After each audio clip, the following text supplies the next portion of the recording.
Manx Radio's Countryside is brought to you by NFU Mutual. Hello and welcome to this week's Countryside here on Manx Radio. I'm Simon Clark. And I'm Kirree. I popped along to Ballown Farm to the annual stock judging.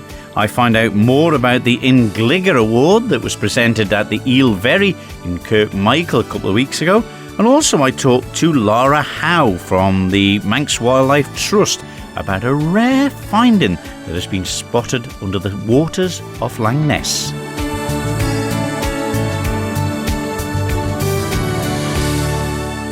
Well, Kirree, first of all, a few lambs doing a bit of croaking and bearing in the mornings. They're about now, Simon, and I think some of the pedigree breeders, they'll be underway with some of the showstoppers or potential showstoppers for the year ahead, with the Suffolks and the Texels getting underway and some small flocks of Beltex as well. Yeah, and some reasonable break in the weather. Rain's finally stopped, so hopefully it'll have a bit of a chance for some of the ground to dry up, won't it? Oh, it'll be certainly welcomed, and like you say, a bit of frost and a bit of cold, but the drying is so important at this time of year, especially when them lambs are being born outside, to get them up on their feet in a way, and this sunshine is very welcome as well. It is. Well, there was a rare find that happened around the south of the island last week. Well, Laura Howe is the marine officer for the Manx Wildlife Trust, and a groove-topped shell snail, that's difficult to say, was spotted in the waters just off the coast of Langness. And as a marine biologist, I suppose it's such a bonus to find something special in the Manx waters. Yeah, absolutely. It's really nice to have been involved with the discovery of this new snail. Well, an old snail that we haven't seen for a long time. Now, the snail, is it a fossil of the snail or the real thing? It's the real deal, yeah. The photos show that Tony Glenn took, who's the coordinator for Sea Search.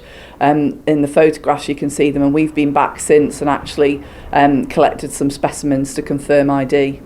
And there was just the one of them, or would they be found in pairs, would you think?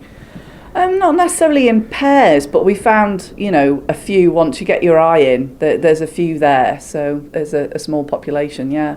Excuse my ignorance on molluscs, if that's what they are. I mean, do they breed themselves, or do they need partners?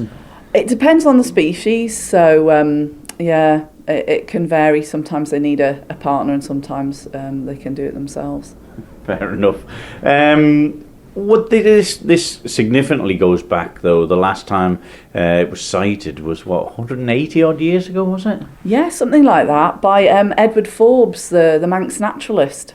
I suppose the gap between that is just something that you'd never expect to see. You just think these are gone, they'll never return to the Isle of Man. I mean, we see the basking sharks and the dolphins around the waters of the Isle of Man, which head off to far away. The birds migrate and they come back.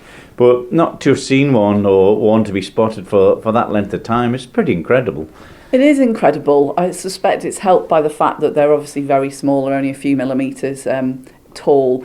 And the fact that in terms of going and diving, seagrass doesn't always look the most enticing thing to look at. So there's only a few people who would really go and sort of study the seagrass, like the Sea Search group.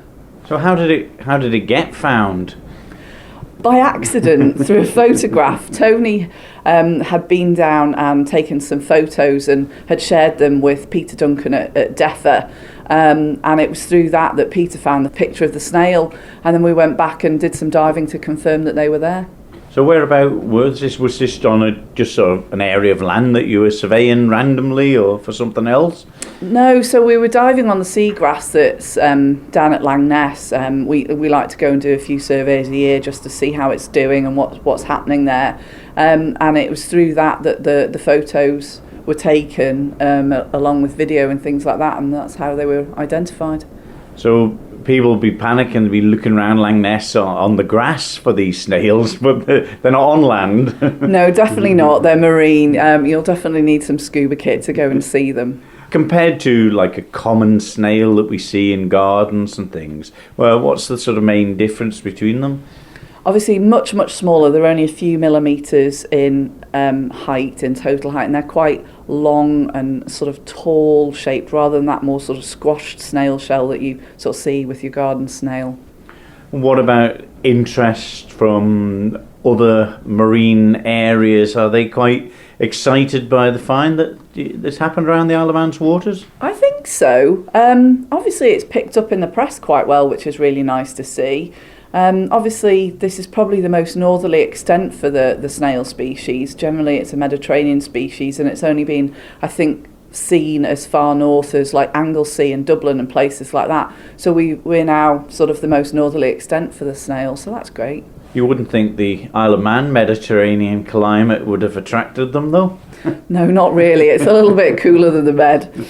But there's some changes in the marine department of the Isle of Man as well that has happened lately? Well, not just the marine, but just in general. With the Wildlife Trust, we've got a new CEO. So Lee Morris has been with us for a week now, so it's great. Yeah, and Tim, I think, was in charge of it before. Has he gone off to different pastures? Yes, he has, still with the Wildlife Trust, which is nice to see. And he's gone to be the CEO of Leicestershire and Rutland Wildlife Trust now. Wow. So does this mean that this area where the rare snail has been found, I mean, will that be a site where you'll do more diving and hope maybe to find some other creatures if something unusual has been found already? Well, it's definitely worth keeping an eye on it. I mean, we do anyway. It's part of one of the marine nature reserves that are around the island, so it's an important area anyway, long before the snail was found because of the seagrass that's already there that it inhabits on.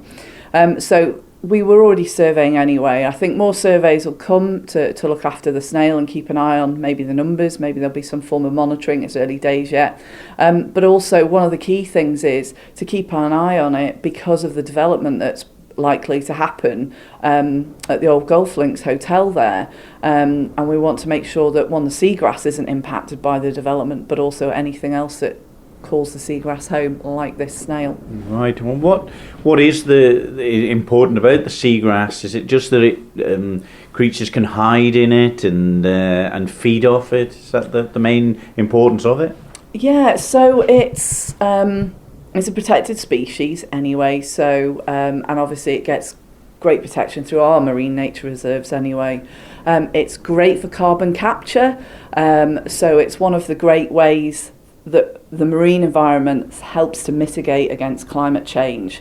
An equivalent area of seagrass compared to, say, a tropical rainforest captures more carbon than a forest does. Really? Yeah, the evidence would suggest that. So, I mean, it's really important, especially in light of the new climate crisis that the government have announced, last year. So it's really key for that reason. And of course, it's important nursery ground for many fish species, and it's a nice habitat and things like that for other species. So it's really important for Manx waters. And is it found all around the waters or only in specific places? Only in a few specific places around the island, and thankfully they're all protected through the various marine nature reserves now, which is really good to see. So it'll be protected into the future. So for example, in Ramsey, where there is a seagrass area there, because the mobile gear has been excluded from that area, the mobile fishing gear, it's extended outside of its range now, so it's of the zone it was in, so 2 or 3 times bigger than it originally was when it was designated in 2011. So that's encouraging that these measures that are put in place, that not everyone agrees with, so it shows that the extreme importance of having these nature reserves around the island.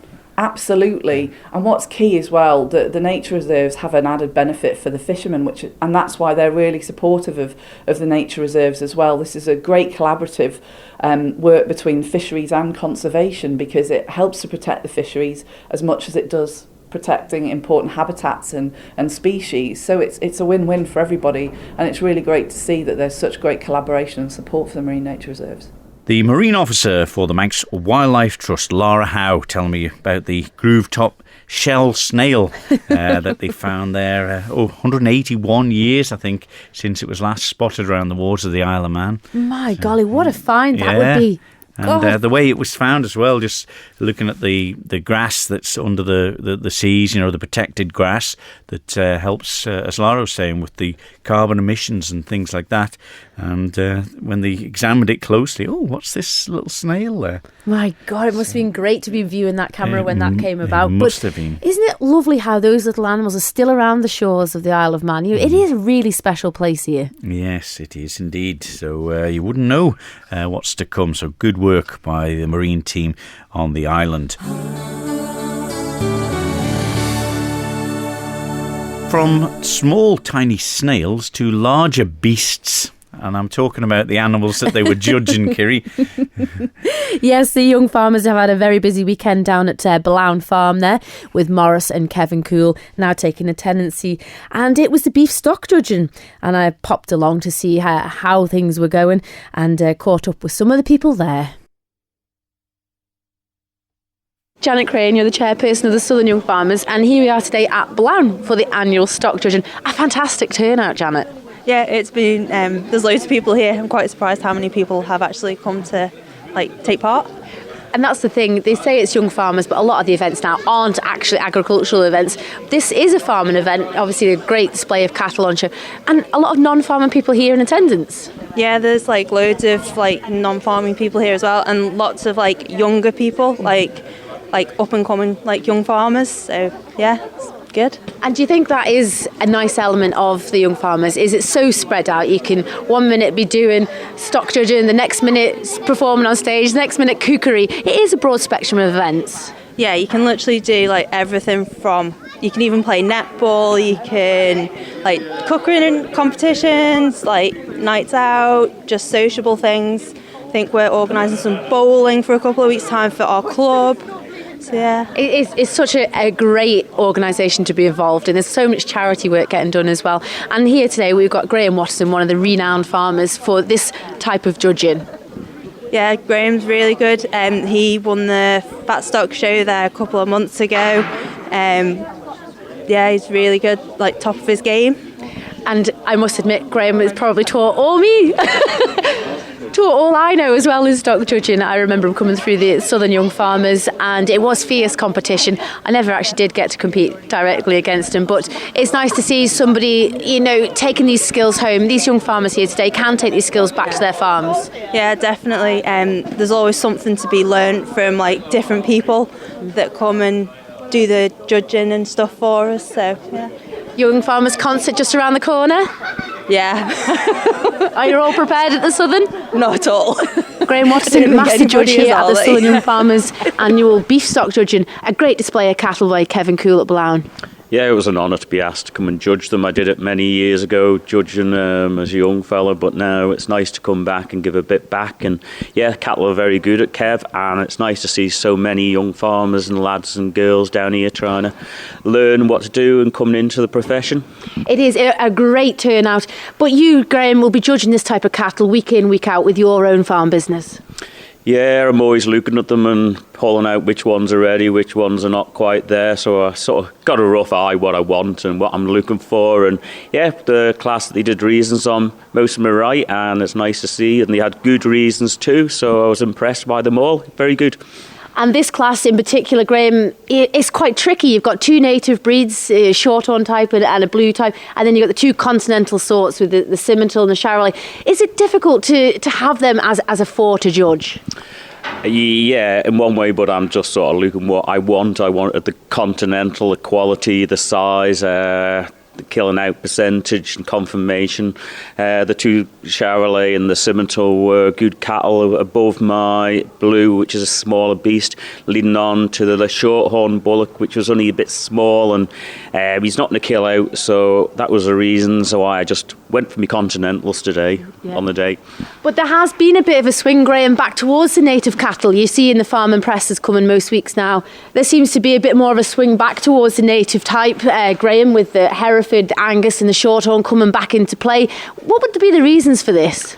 I think they're easier to finish cattle, really. That's the top and bottom, and they're more hardier and outside. You haven't got to put the barley through them, and the concentrates. I think that's why a lot of farmers are maybe going back to the Herefords and the Angus and them type of breeds, and maybe a slight easier calving is what I would say they are nowadays.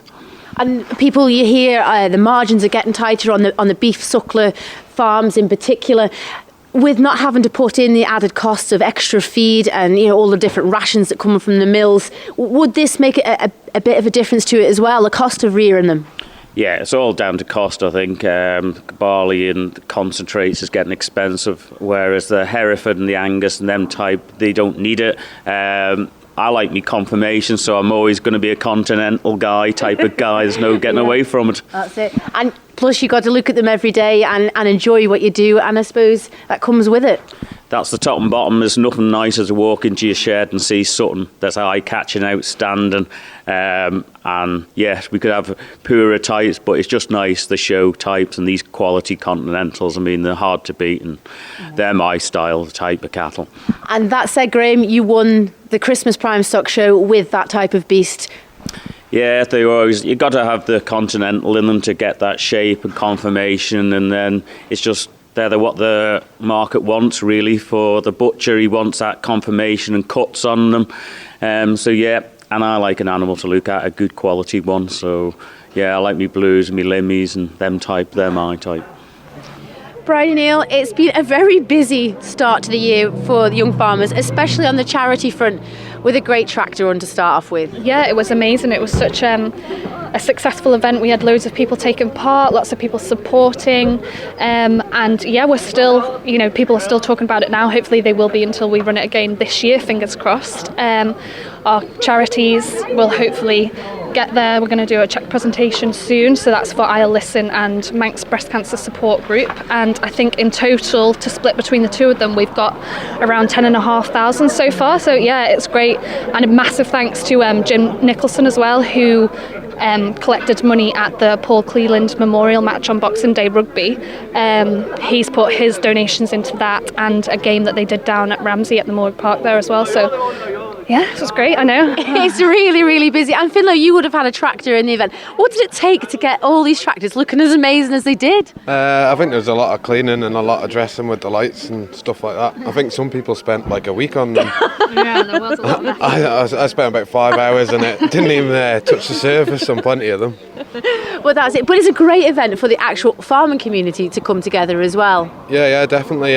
Like afterwards, I think people loved walking around and having a cup of tea at the grandstand and having a chat and seeing all the people around about the place. It seems to have grown year on year. I know it was a bit of a surprise when it first appeared in the countryside, but this year, when you had different vantage points, people could stop off and get involved. Yeah, we stopped at the wildlife park and there's quite a few people there, and then they had the whole of Ramsey Quay sectioned off, and the young farmers supplied some chips for all the drivers and stuff, but the amount of people in Ramsey was off the scale. Like, you couldn't move around the tractors hardly. But that is all part of it, isn't it? Is getting involved. And I think the young farmers is going from strength to strength, generally speaking, Bryony. Yeah, definitely. We encourage absolutely anyone to come along, join any of our events, whether it be like today here, stock judging down at Blown, or, things that we do for charity. The concert we've got coming up, tickets go out on sale on the 1st of February. So anyone can get involved with all 4 of our clubs to have a go at that the first year, and then you might, get interested and come along to anything else along the year. But yeah, we encourage anyone to come. You don't have to be a farmer, like we always say, so it's open to everyone. And last week we attended the Benevolent Fund quiz as well, and that was a great supporter of young farmers. It's a great charity trust on its own, but yet again, another young farmers event. Go green for Australia. Yeah, definitely. It was something, thanks to Rob and Duggan for the idea, that we put together just to help and in any way we can the farmers in Australia. So we asked as many people, companies, individuals to go green and wear green last Friday on the 17th. And we had lots of support. I think we've got, I can roughly say, at least 2,500 from that, and the Benevolent Quiz Fund Trust was really £700 was it they raised through the raffles on that night for us, so to go into the pot. Yeah, definitely, it was really nice of them to consider that as their donation, so it was really good. Yeah, and a really good night obviously as well, so anyone needs to get involved next year because it's always a good laugh. Going back to the Benevolent Fund Trust, the night at Vagabonds, the annual quiz that they have, you couldn't have fit another person in that room. No, I think there was. I was talking to Will, and obviously Derek's one of the main organisers. I think there was, 180 or more people in there. 22 teams of a lot of people, and a lot of the farming community support it, don't they? It's like one of the annual nights out for lots, probably. It's a good chance to socialise, isn't it? Catch up with everyone, and the Canes always do such a good job with the different rounds of the quiz and stuff. So yeah, it's a good laugh. And are we ever going to beat the Crows? 3 years on the run? We'll have to try. We'll get a team out in force next year. But today, Brian, another great event hosted by the Southern Young Farmers. It's a stock judging. You'd think it may be an agricultural event. It's maybe not as popular as some of the others, but today was fantastic. Yeah, we've had a really, really good turnout today. Probably about 50 people in total here doing the judging down at Kev Cools at Blount. So a big thanks to them for hosting us. And Graham Watterson as Master Judge. So yeah, it's been great. Everyone, you think, it does help. The weather's been really good to us today. But yeah, we've got plenty more stock judges coming up in the year with the sheep and the pigs and the dairy, so hopefully we can get as many people to them as possible like we have today. And for last week's fundraiser for Go Green for Australia, you picked 2 charities, Bryony. Yeah, we sat and we had a look down. Obviously we wanted something that resonated with the young farmers, as that's what we were putting it from. So we picked Need for Feed, who are supplying all the fodder and feed to locations that aren't accessible at the moment. Really, they're driving miles and miles to get this to their stock on the farms and things. And the second charity was Vinnie's Australia, and they're doing all they can to supply families with everything they need, from clothes, food, any bits of equipment that they may need, seen as their houses, they may have lost their houses and stuff like that. So it's just supporting both people, because I feel like sometimes the people get left out when the koalas and everything, kangaroos are involved, and then obviously the stock as well, because we thought that resonated quite well with us. Another busy year ahead of you, Bryony. Obviously, you've got started well as the new Federation Secretary. Lots on. Yeah, lots and lots on. Everyone's sort of getting into full swing concert rehearsals for our annual concert. So the tickets go on sale on Saturday the 1st of February at the Welcome Centre at 9 o'clock. And then we've brought the online and telephone ticket sales forward to 10:30, so everyone doesn't have to wait too long this year. And then our actual concert is on the 12th, 13th and 14th of March at the Gaiety Theatre. So hopefully everyone can come along and have a good night. And that was some of the people at the Blount stock judging, with the Southern Young Farmers chairperson Janet Crane, the judge of the competition Graham Watterson from the Braid, and the Federation of Young Farmers chairperson Finlo Kirree, and the secretary Bryony Neal. Sounded like a good event. Lots there, as Bryony was saying. Oh, it was absolutely packed, and lots of faces I didn't even know. Well, one face you do know is Kirree Cannell from Kirk Michael, Ballacanairn. Well, at the Eelverry concert, a while back now, in the start of January, the 5th of January, the show went on with poetry and the Bard of the Isle of Man, the Michael players. Well, during the break, just before the Michael players went on, one of the members of the Michael players was called out into the auditorium, or the room, as they call it, and she was presented with the Ingligger Award for services to the Michael heritage. And, I caught up with Kirree. Fantastic achievement, winning the award at such a young age, and it must have come as a bit of a surprise. Well, yes, I wasn't expecting it. I think it's awarded to someone that's been working on kind of local heritage and local history, as well as the Manx culture within Michael Parish. Well, you look at the names that's on it, some famous names that have appeared in cultural events in Kirk Michael, and looking at the names, you must be the youngest on it now. Well, it looks that way. The dates go back to 2005 with Edna Cool, and then we've got some of the stalwart Michael players, Anne Corlett and Winnie Hollister on there as well. But it's something when you've seen the people that have won it over the years coming to this concert, you must feel quite proud to be awarded that, and very surprised as well when you were called out the front. Oh yes, I was out in the kitchen getting changed, ready for the play. But I'm a Michael girl, born and raised here and taken over the family farm here, so it's quite nice to have my interest in the heritage of the parish and the Manx culture recognised. And it's something that they managed to keep going in Kirk Michael, isn't it? This event, it's still hard to get a ticket for it, and still loads of people willing to perform in the Eel Very concert as well. Oh yeah, there's a real mix of people. I mean, tonight we've had the Manx dialect play, we had Manx dancing, we had Graham Crowe doing stand-up comedy, we had local singer Jane Main sing some beautiful songs, we had Debbie Torman do a poem, we had the Manx Bard do her own composition. So a really nice varied mix. Oh, and not forgetting Mother, who did a ditty for the evening as well. Yeah, and Bill Corlett did the longest version ever of the Manx wedding, wasn't it? Aye, and the dancers did the dance for it as well. Yeah. Yes. Excellent stuff. But, I mean, this is something that you must see it from a younger point of view as continuing to continue in the village this. Oh, definitely. And I think there's something quite special about Manx heritage and Manx culture and all its peculiarities and comedic value that goes into it as well. And it's not just about music, it's not just about drama, it's everything in between as well. Right, well, it's been videoed again tonight by Dave Collett as well, and I've never ever seen one of the results of the videos though. No, he keeps those records closely guarded, and I think there's even a video that goes back to the Michael School centenary concert 25 years ago, where there were old students going back maybe 50 or 60 years performing, as well as the current classes of the school at that time, of which I was in one of the classes. So, but we're yet to see them. Well, congratulations on winning this award this year, and it's well deserved. Well done. Thank you very much. The winner of the 2020, I suppose, in Gligger Award that's presented at the Eel Very concert at Kirk Michael for services to Michael heritage, and probably the youngest winner so far, Kirree Cannell from Ballacanern.